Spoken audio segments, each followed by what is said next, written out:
গায়ের নাম ছিল পানাইপুর। ছোট গ্রাম, ধান ক্ষেত, কলা গাছ আর তাল গাছে ভরা। বৃষ্টিতে কাদা, শীতে কুয়াশা, গরমে মাটির ফাটল। এভাবেই গ্রাম চলে আসছে বছরের পর বছর। লোকজন পরিশ্রমী। সকাল মানেই কাজ, রোদ মানেই ঘাম, সন্ধে মানেই বিশ্রাম। সবাই কাজ করে, শুধু একজন ছাড়া। সে হলো চাষা ফিরোজ।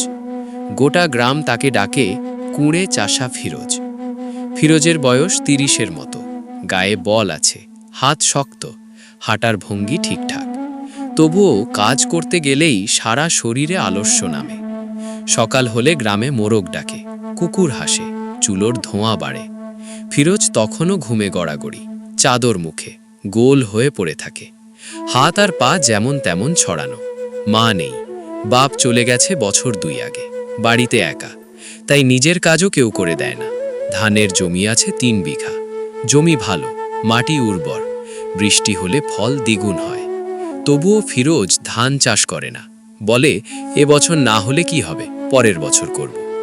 গ্রামের লোক হেসে বলে, পরের বছর ফিরোজের মতো কারো আসে না। ফিরোজ হাসে, কথা ভুলে যায়, আড়ালে ঘুমিয়ে পড়ে। ফিরোজের পাশের বাড়িতে থাকে জগন। জগন বয়সে বড়, ৪০-এর ওপর। গোঁফ আছে, গলার স্বর ভারী, কাজে দক্ষ। লোক তাকে সম্মান করে। জগন ফিরোজকে দেখে মন খারাপ করে, বলে, এত ভালো জমি গায়ে তুলে রাখলি কেন?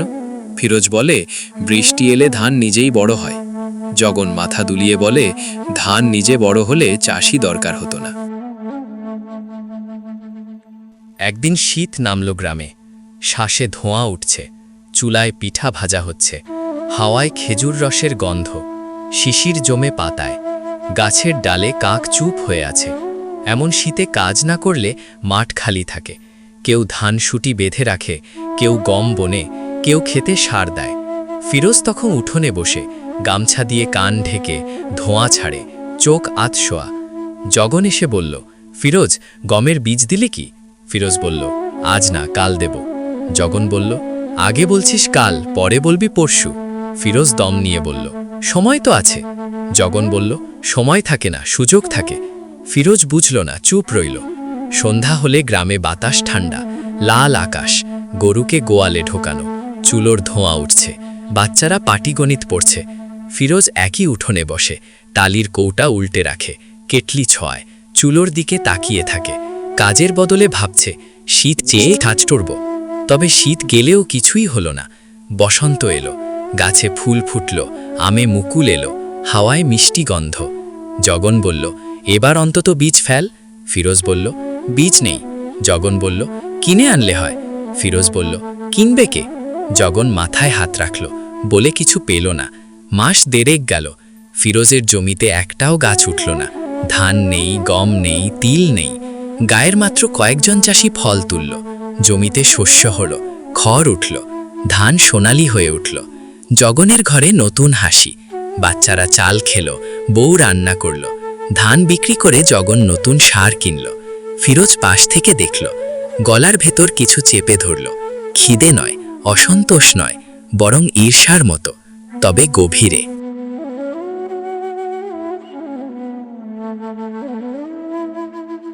এক রাতে জগন উঠোনে কুলখানির ঝুড়ি সাজাচ্ছিল।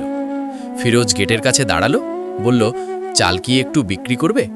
জগন বলল, কেন নয়, কিন্তু দামে কিনতে হবে। ফিরোজ মাথা নিচু করল, দাম দিল, ঝুড়ি নিয়ে বাড়ি ফিরল। ডালে পিঠা বানালো, ডাল পাতলা, ভাত শুকনো, তবু পেট ভরল। একদিন গ্রামে সংবাদ এলো, শহরের বাজারে শস্যের দাম বেড়েছে। ধান, গম, তিল সব দামে চড়া। জগন খুশি। লোকজন বলল, দেখলি, পরিশ্রম করলে ফল মেলে। ফিরোজ আবার শুনল, কিন্তু চুপ। এভাবে ৩ ঋতু গেল। শীত গেল, বসন্ত গেল, বর্ষা এলো। বর্ষায় বৃষ্টি, মাটির গন্ধ, জল জমে, ধানের বীজ পড়ে, চাষির হাত ভিজে। জগন বর্ষার আগে জমি খুঁড়ল, বীজ ফেলল, সার দিল, জল বের করার নালা কেটে দিল। ফিরোজ দরজার খাক দিয়ে দেখল, মনে বলল, বৃষ্টি হলে নিজেই ধান গজাবে। বৃষ্টি হলো, জল হলো, কাদাও হলো, কিন্তু ধান কি একা হয়? হলো না। বীজ না ফেললে ধান গজায় না, সার না দিলে শক্তি হয় না, পরিশ্রম না করলে ফল আসে না। এদিকে জগনের ধান বড় হলো, পাতা লম্বা হলো, গাছ দুলল, ধান ঢলে পড়ল, গ্রামে কাটা পড়ল। ধানের রং সোনালি, ধান কাটার শব্দ, ছট ছট ছট, বাতাসে হাসির আওয়াজ। ফিরোজ দেখল, চোখে ধুলো পড়ল, তবু মন খুলল না। বর্ষার শেষে জগন দোকানে ধান বিক্রি করল। বাজারে লোক বলল, এবছর বেশি দাম। জগন সামান্য চাল বাড়ি রাখল, বাকি টাকায় ছেলের জন্য খাতা কিনল, বউয়ের জন্য একখানা শাড়ি কিনল। ফিরোজ পাশে দাঁড়িয়েছিল, আবার জিজ্ঞেস করল, চাল কি আছে? জগন বলল, তোর জমি ছিল, তুই কেন চাষ করলি না? ফিরোজ বলল, হতো, কিন্তু ইচ্ছে হলো না। জগন বলল, ইচ্ছে না থাকলে খিদেও থাকে নাকি?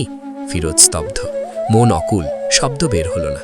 এক রাতে জগন বাড়ির উঠোনে বসেছিল, থালা ধোয়া হচ্ছিল, বউ কথা বলছিল, বাচ্চা পড়ছিল। ফিরোজ চুপচাপ এসে দাঁড়ালো।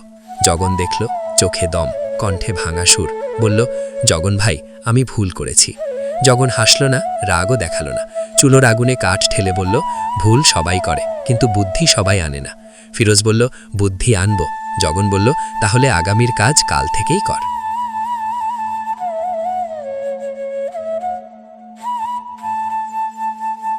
ভোর হলে ফিরোজ উঠল, মোরগ ডাকার আগেই।